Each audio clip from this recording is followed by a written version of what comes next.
So back to Gloomhaven. I kind of wanted to show something. It's kind of like killing two birds with one stone. It's a little bit more graphical to explain Gloomhaven and how it functions and how it works. Now, we've been playing the board game for about a year and a half, a few friends of mine and I, and just recently I've downloaded this Gloomhaven game from Steam. And in a lot of ways, a lot of the rules, it follows exactly to a T actual Gloomhaven, except I can actually show it without really spoiling anything, because they have a different kind of map, and they have different missions, and the only thing that you're really seeing is stuff that you would see when you first start to play the game anyway. Like, the particular characters that I'm using are all characters that are available right off the bat that you can choose from.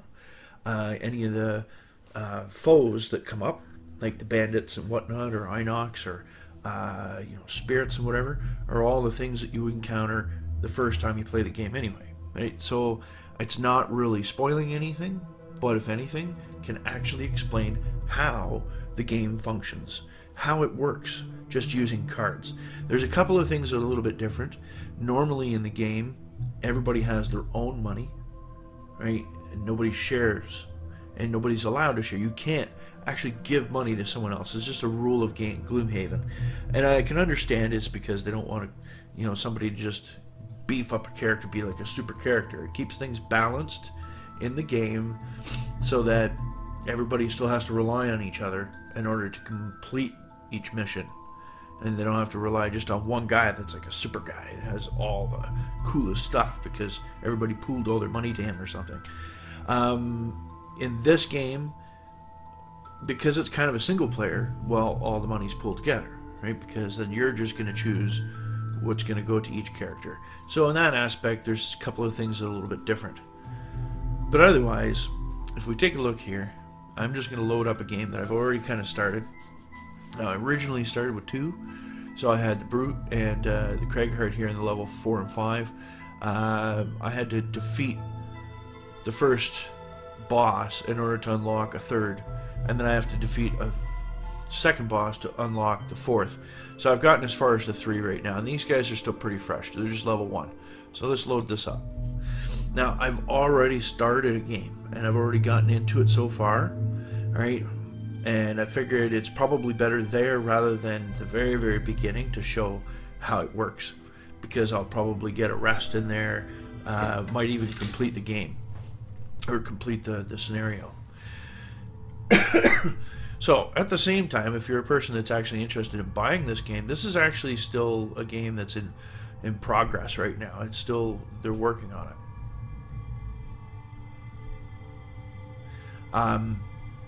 And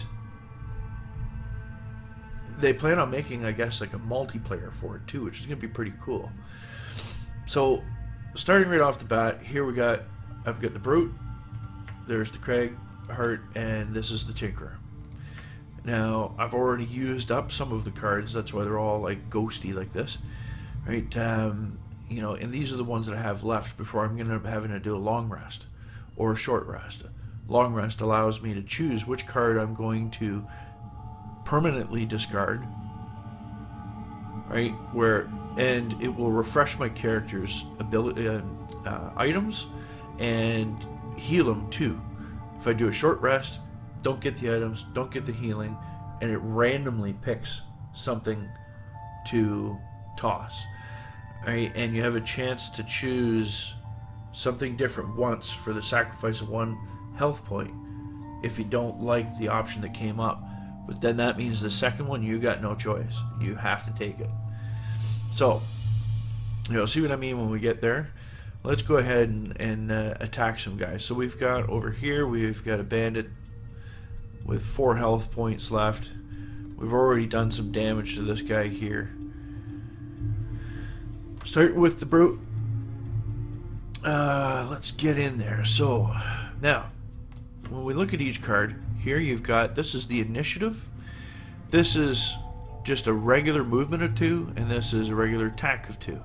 And then you have your top and bottom specials. So I can either attack 4 and stun someone, or I can just stand there and add a shield to myself for the rest of this round. You know, and then say this one, sweeping blow, that would allow me to attack up to 3 adjacent characters, or move 3 and push a targeted adjacent enemy. Now, I'm probably going to choose this and this, because you have to take 2 cards at a time. Reason being is that you have to be able to perform 2 actions. Now, you can perform a top and a bottom. You can't perform 2 tops or 2 bottoms. It's got to be one or the other. So in this particular case, up here you'll see that my initiative is set to 15 because I clicked this first. That's going to be my initiative. This one here is my secondary card, right? I'm going to leave that as my secondary card, but I can perform them in any order I want. I'm just choosing that 15 is going to be my initiative, and hopefully that'll mean I'll get to go before these guys do, and I can get over there and maybe do some attack. I'm going to use this card as just my basic movement, while this one I'm going to use for my attack 2 on both characters. So moving to the Craighart, just behind him here, I think I'm going to,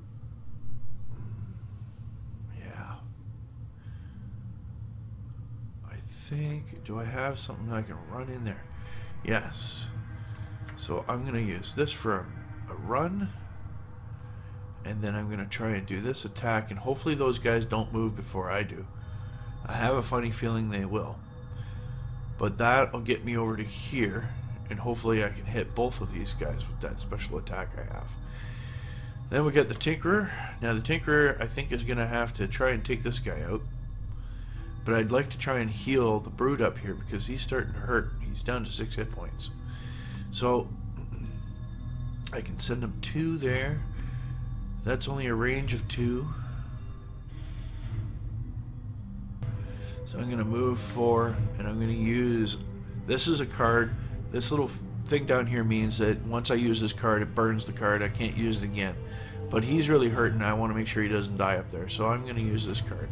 And because it's a 16, hopefully that means I get to go before any of the enemies do. And I'll get up there and do some healing. And I'll attack him later. So let's see what happens here. Ooh, not bad. Okay, that's okay. I can live with that. So bandit archers are moving before the Craighart, which is no big deal.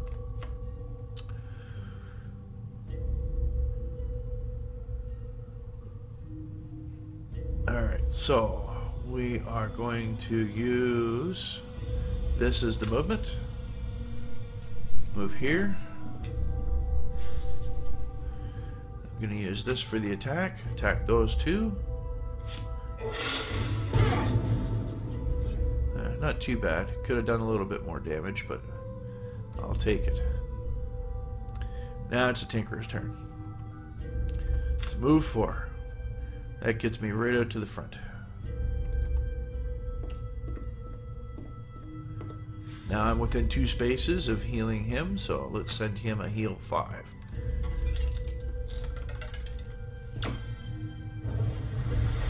There we go. So now if they're going to attack him, he can at least take the damage. Ooh, that hurt though. 4 damage to the Tinkerer.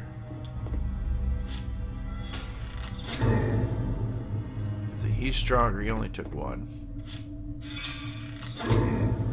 Another 2. And now we're on to the Craighart. So let's see, what are we going to do here?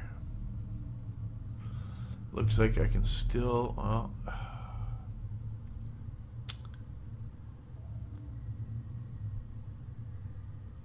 well, I may as well try and take him out. No, actually, let's do this. I'm going to try to mobilize a bunch of guys. 1, 2, 3, 4. What's over there? Is that a trap? That's a trap. 3, 4, 5. Oh, I don't have enough to do it. If I had my boots, I could do it.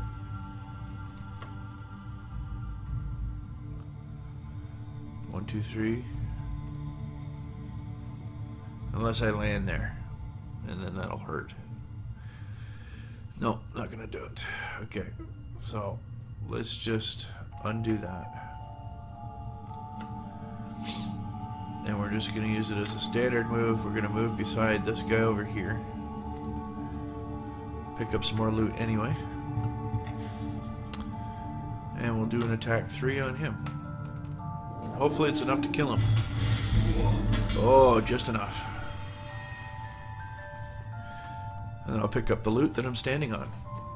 So you can pick up loot by standing on it at the end of your turn.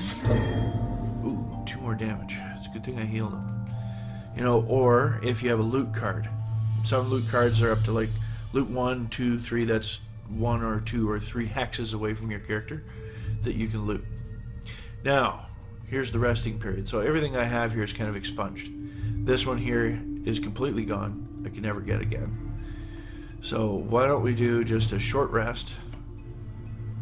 It's going to randomly pick a card. That's not bad. I really like that card, but I have other better cards, so I'm going to stick with that. So we're going to burn that card. Now I've got all my other cards available. Now doing this is actually how they make a character tired. You know, like you only have so many moves because your cards keep dwindling.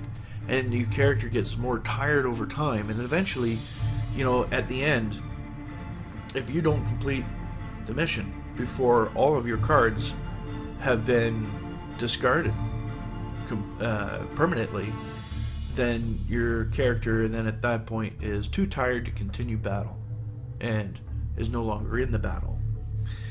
So again, they're trying to add that realism of, like, you can't just fight forever. Like, we're not machines, right? Eventually, you're going to get tired. So, card management is very important to make sure that you can get to the end. Sometimes you want to go in with all of your special abilities, but then when you look here and you see, wow, this attack 4 means I'm going to burn that card immediately. I'll never have it again. Right, and then if I did another one that burnt a card, then I'm burning 2 cards at once, I might exhaust myself before the end of this battle. Or maybe I want to save these big ones just before at the end of the battle in case there's a big character to fight. So it's really well stitched together as far as I'm concerned. So we've got 3 guys all in a row there. I'm going to pick this one just because it gives me a really fast initiative, and then I'm going to see if I've got an attack that can do some damage to all those guys. Oh, yeah. Trample right here. Okay, Craighart. We need to move out of there. I may as well do a short rest, get his other cards back. Oh, that's a good one. I'll have to go with it. Alright, now, I could do a loot 1 though before. Maybe I don't really need them yet. Do a loot 1. And do I have a long range or a healing? Yeah, I can actually heal the Tinker. So that's what I'm going to do. I'm going to pick up, because gold's important if you want to upgrade. And I've got 2 piles of it sitting right here. So I'm going to use my loot 1 and I'm going to heal the Tinker. We'll go to the Tinker here. Now he's got a range 3 and attack 3. That's actually pretty good, and that's a 19. So let's do that.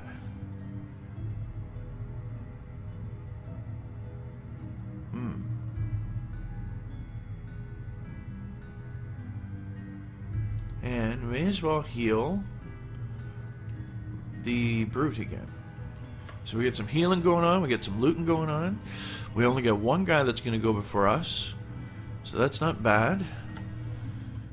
So Brute's tune first. So I might not be able to. Well, we'll see how it goes. Depends on how far away he's going to be. So let's do this. 1, 2, 3, 4. We're going to hit all of them with a jump attack.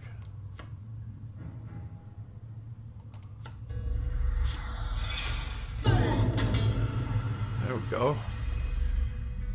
Then we'll hit this guy with a 2 and a disarm.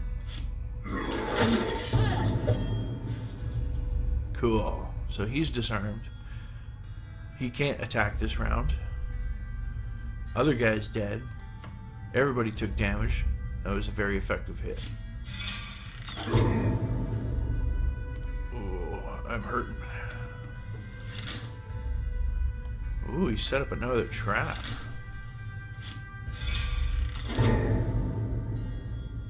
See, they have a modifier deck too, and that -2 that popped up, well, it was only a +2 attack that he did, so he ended up doing no damage to me, so that worked out really well. Okay, so we're back to the Tinkerer.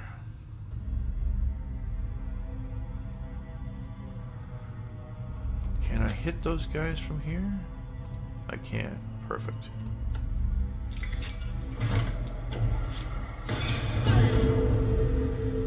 Almost. I don't know if I'm going to get that heal into him, though. I'm too far away. Well, I'll heal the Craighurt.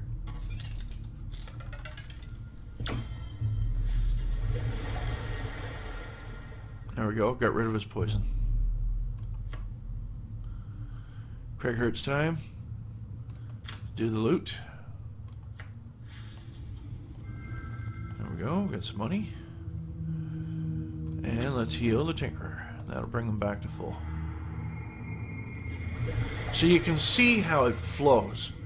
Top and bottom, top and bottom. Each of the... You know, what's cool is that, you know, if the battle changes direction than you expected, and now the top card or the bottom card, or bottom of a card or a top of a card, is not going to be feasible for your battle anymore, you can actually switch what you're going to do with those existing cards. You know, but it might just mean that you're going to use one of them just as a move 2, or you're going to use one of them as just an attack 2. Or you might flip what special abilities. Instead of using loot, maybe I use an attack and I use my move instead. Right? So there's got that. It's almost like you're going in to do a battle, you know what you're going to do, things change, but at the heat of the moment, you can still at least do something. Right? It's very cool. So we're back to now we're on to round 6. So I think we should be able to finish it off on this round, I think. Now, if let's see, go to the Craighurt here. I think I've got a cool move I could probably do. Get right up there. Yeah, I think I'm going to do that. So hopefully he'll go quicker because I'm going to make it so he's got 13. And I'm going to use a jump 5, which immobilizes targets. Hopefully get close. And then I'm going to target all adjacent enemies, which is just going to be the one. But we've got Leaf over here. So that means I'll be able to target all enemies up to 2 hexes away. So if I can make it to here, I can hit him, and him, and him. So just really quickly as well, when it comes to that Leaf I just explained, or kind of talked about, you know, we could, certain cards also will create elemental and other things like sun, moon, fire, ice, wind, leaf, like earth, I guess. And these elements then become available to make some of your cards become more powerful or do more things. You cannot create something and use it at the same turn, though. If somebody else creates it, then you can use it. Right? So there's some rules around that, but there was already some leaf available for me to use. So with this character, I then can, in fact, use it. This, because if I kill that guy, there's a chest there I'd like to get.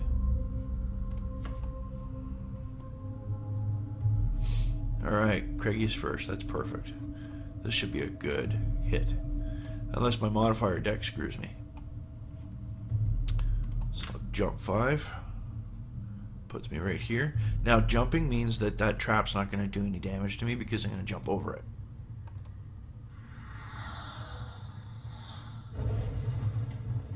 Alright. Now we add leaf to really make this effective. It's a burn card, but I don't care at this point because it's going to do some good damage. All three of those guys.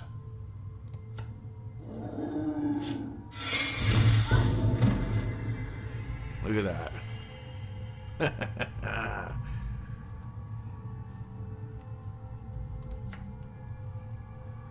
Now, it is the end of the... Oh, I damaged the brute in the process. So, the one thing about that now is that everybody's dead. But you do still get to finish your round. So, I get to move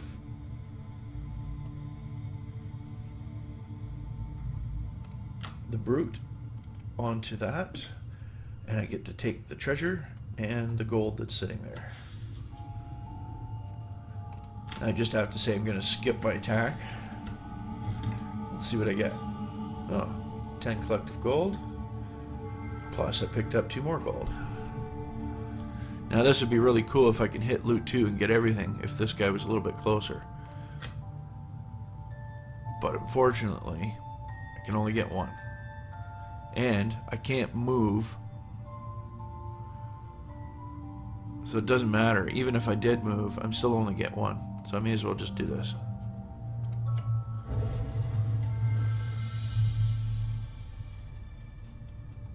And why not? Just for fun. Let's heal somebody. Now one thing I didn't point out too is whenever you see these little flags here like this, that's actually experience points. You only get experience points for completing certain actions. And then those experience points, of course, will make your characters go up in a level. Right? So I perform that heal really for nothing, but sometimes if I could still do it even though there's no reason to, it might be just at least I can collect some experience points. And when I did that loot too, instead of just moving and looting, I at least got an experience for it at the same time. And that concludes that battle. Killed all the enemies, did lots of damage, got most of the loot while we were there. It was a good battle. So now we're going to take a look at kind of like what the map looks like. Now, when you look at the actual board game is very similar to this, but again, the map is entirely different, right? So you're not going to spoil anything by seeing this. But this is basically what the map would look like if you had the actual map from Gloomhaven as well. Right? As you complete missions, it uncovers more areas that you can explore, right? And, you know, ultimately get to a place like this where you can see the Bandit Commander is one of the things I have to achieve in getting. Right, so now I'm here. I want to keep going in this direction. I've got a side thing. I can go this way if I want. I come out at the merchant. I think I might do that because I'm getting some money. I can actually do some upgrades and whatnot as well. So nobody's been able to go up a level yet. So let's go this way. Do we get a road event? Oh, we've got a road event. Up ahead you see a quadroll suspended from a tree by its ankles. As you approach, you notice he cries out, "Hey, you there, travelers, help a poor tinkerer out. Would you?" You ask him what happened, attempt to help, rob him, or leave him be. We have a tinker in the group. Sometimes that could be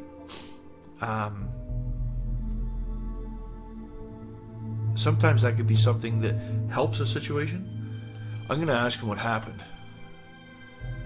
I was attempted to combine net shooters and a hook gun. His gesture toward the struggle combination and corruption beneath him. Darn thing is to hang upside down from a tree. Any chance you can cut me down? So let's attempt to help him. We're going to be nice guys. You cut the ropes. It manages to land gracefully on the ground. Thank you kindly. Not too many folk traveling in these parts nowadays. Was scared. Be up there for days, or worse still. He reaches into one of many pouches fastened about his waist and pulls out a small handful of coin. Here is a small token of my appreciation. You bid each other farewell and continue down the road. Cool. We have 15 gold. So if we would have just said, let's not get involved here and just take off, we would have gotten nothing probably. But it's hard to say. Sometimes you go to investigate a situation and you find out it's a trap and a bunch of guys come out and jump you. You might still come out unscathed, but you might be a little bit tired, and before getting into the next battle, you've already lost a card or two, and it becomes much harder to achieve. So, road events are you gotta be careful. Wow, lots of guys to fight in this battle. So we're gonna have to be strategic for sure. We got Colossus here, we got Bone Rangers. So let's just see what it looks like.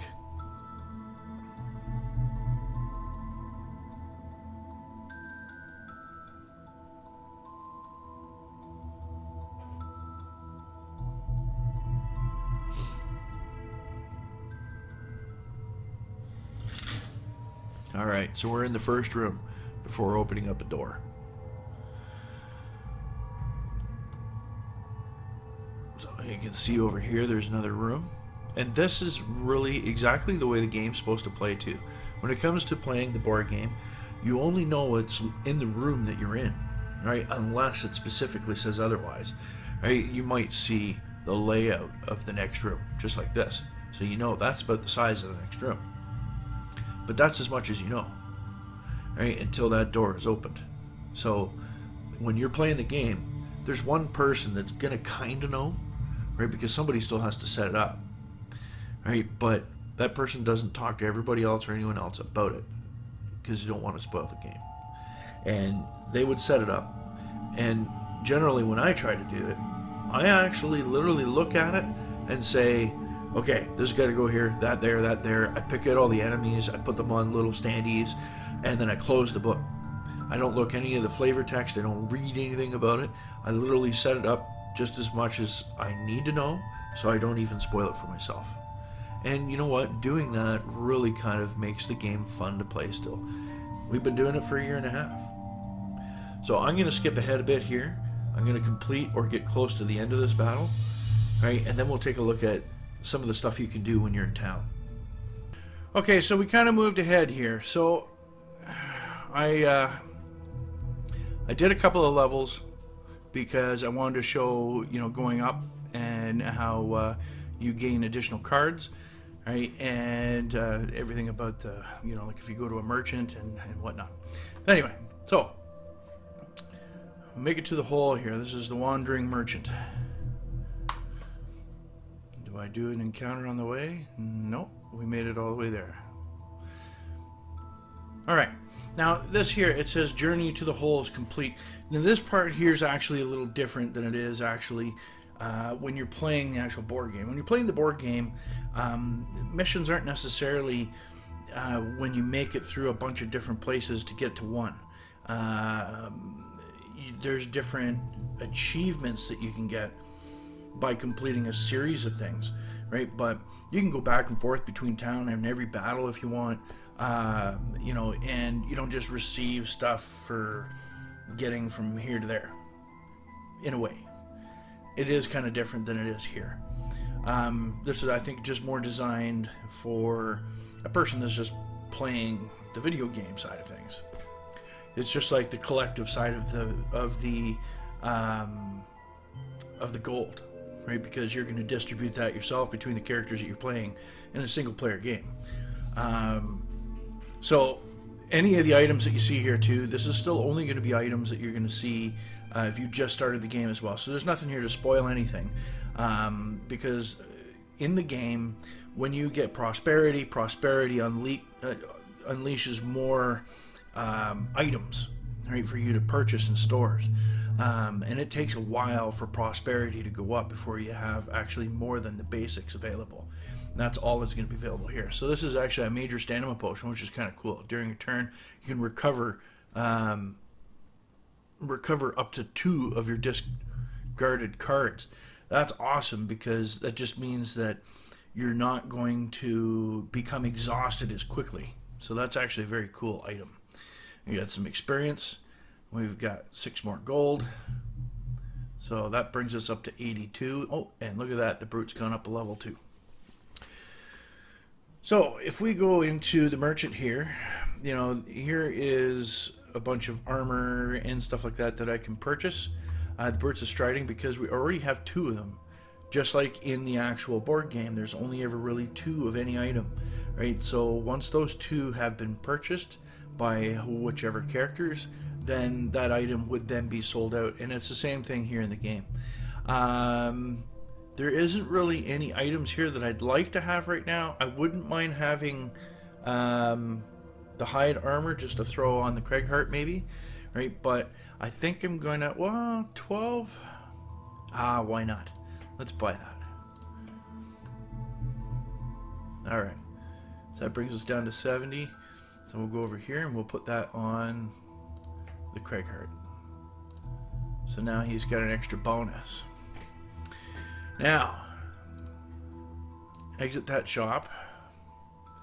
Before we do any of this, and I'll get to this in a minute, why don't we go up some levels here? So, level 2. So here we go. We've got new cards that get unlocked, and this is the same thing in the board game as well, right? So Fatal Advance, kill 1 adjacent normal enemy, just bam, dead. That's it. It's pretty cool. And of course, if you use that, you would burn the card, so it'd be instantly, you don't have it anymore. And then a move 40 with a mediocre initiative, so that's not bad. Now here's going to be the second one, the Juggernaut. Now this one's actually pretty cool. On the next 3 sources of damage, you suffer no damage instead.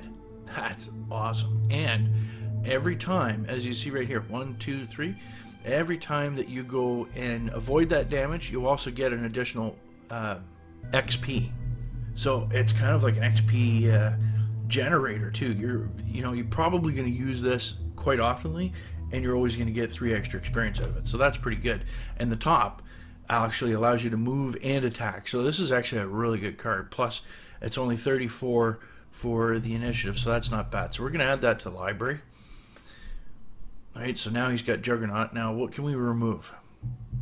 I'm thinking there's one here that's kind of similar, I think. Oh, wait, what's that? Right there. Attack 3, 32, and the next...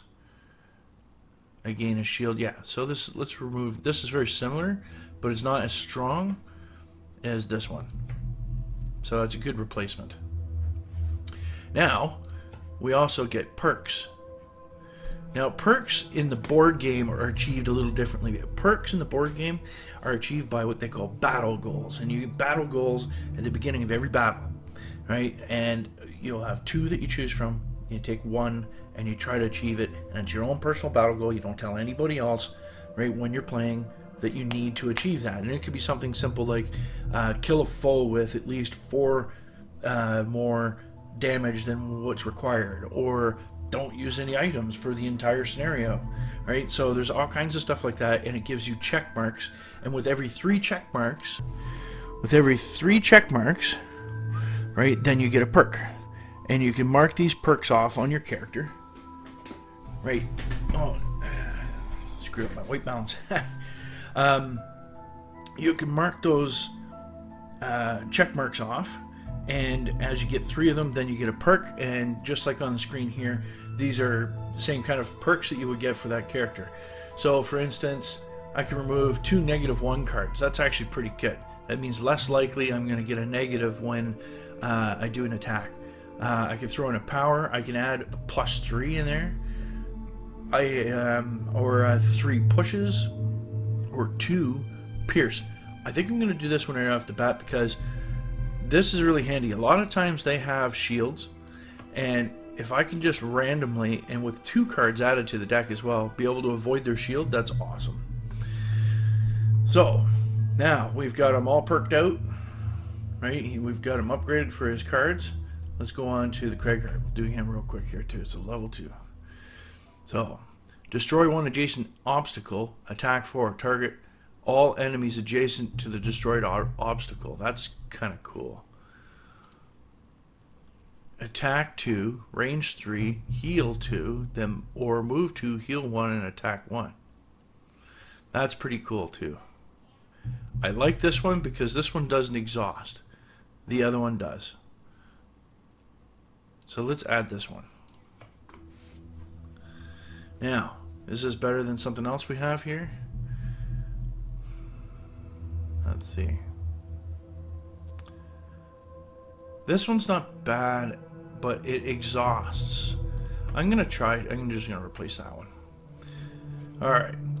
So, now, he's actually got a couple of extra bonuses. I think that's what I saw there. Oh no, just the one. Okay. So, let's see here.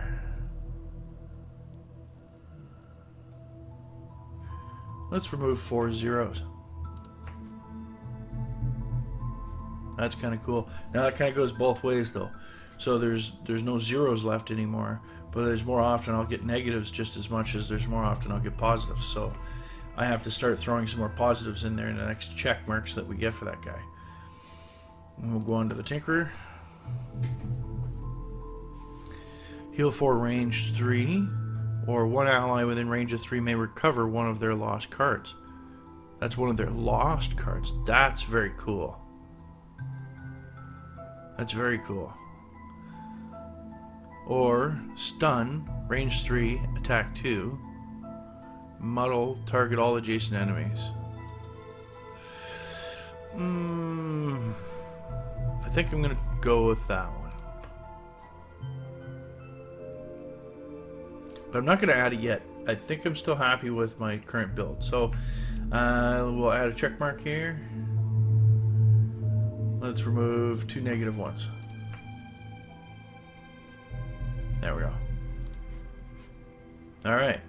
So, last but not least, let's do some enhancements. Now, enhancements when it comes to the board game aren't available right away, and it takes a long time to get there too.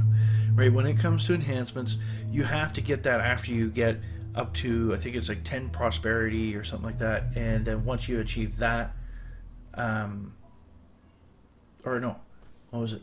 10, maybe it was prosperity. It's through donations anyway. After so many donations to the Great Oak, you unlock the ability to do enchantments, or enhancements, or enchanting, enhancing, you know, whatever. So it takes a while. Plus, in this game here, the one thing is that gold seems to be a little easier to come by than it is in the actual game. In the game, like the board game. In the board game, especially right when you first start, it takes a long time to really build up any kind of gold, right? So you wouldn't really be doing any kind of like enhancing really anyway right off the bat. You're going to be focusing on experience and getting, you know, your perks, right? And getting your levels up, as well as whatever extra items that are going to benefit you through battle. So in this particular case, you can see right here, there's a +1 to this 4. That's an enhancement I've already done to this card. And in the game, enhancements are actually permanent. When you take these little stickers and you put them on those little dots, just like they show here, it's the same thing with the cards in the actual game, right? So you put a little sticker on there, +1, right, to attack. So right here, say plus attack, I can turn that to attack 3, pierce 2, right? Or I can go down here to pierce. For 30 gold, I can add it and make it pierce 3. So if an enemy has 3 for shield, I can still get my attack straight through his shield and do full damage. Right, so a lot of really cool things. This one here, it would be a lot more expensive. See, plus attack's 100 gold. I don't have. And that's just because this is a multi-target item. Right, a multi-target card. So when you're hitting multiple targets, it costs more. Also, when it comes to cards that are like level 2. See, so here's level 2. If I wanted to add attack +1 on this now, instead of 30, it's 75. And that's just because, actually tells you up there, look at that. It's your base cost 50 plus card level is 25. So 75. Right? Because it's a level 2 card. So let's go to the Tinkerer and maybe we'll upgrade some of his. See there, we upgraded that. Oh, this right here. That would be cool to increase range for sure. There we go. That's a really nice card now. Range 3, attack 5. Oh.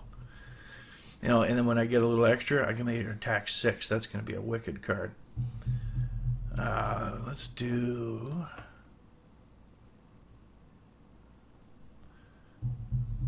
Oh, you know what? Craighart needs better movement cards.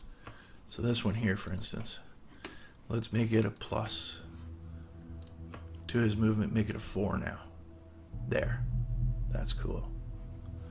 So we're down to 10 gold. We don't have enough really to do much else. Now we can leave the hole. Now we're all pumped. We're level 2, ready to go into battle. I can move on to this new area down here now, or I can go kill that bandit commander. Right, so this is pretty much how Gloomhaven works in a nutshell. Right, what you've seen and how it works here and how it functions. If anything, if you were going to play the board game, at least if you watch this video, it's going to give you a pretty decent idea as to how the battles are constructed. Right, it is a little difficult reading through the manual and trying to figure it out when you first play the game.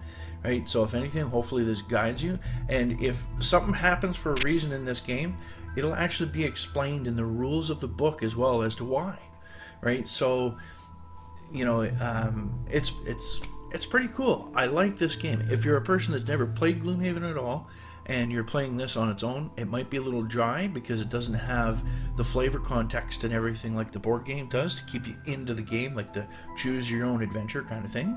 Right, but as a person that's already played Gloomhaven for like a year and a half, this is kind of fun to play, right? Just because you get to see everything happen with graphics and, you know, and whatever else, and you already kind of have already heard all the flavor text. It's also not exactly the same, so it's not ruining anything for the real game. As far as for the map and locations, the characters and all their abilities and how the battles and everything else work is exactly the same. All the items are exactly the same, right? But when you first start playing it, it's not going to ruin anything for your actual game. Other than that, it's also a game that's basically still under construction, so who knows what else is going to be next. There's obviously a campaign mode that they plan on doing, right? Or a multiplayer maybe, I guess. There could be all kinds of other things that they're going to add to it. Maybe flavor text is too. So, you know, we'll see how it goes. Hopefully you liked the video, right? If so, please smash the like button, leave those comments, share this video, right? And remember, in Gloomhaven, he's not dead. He's loot.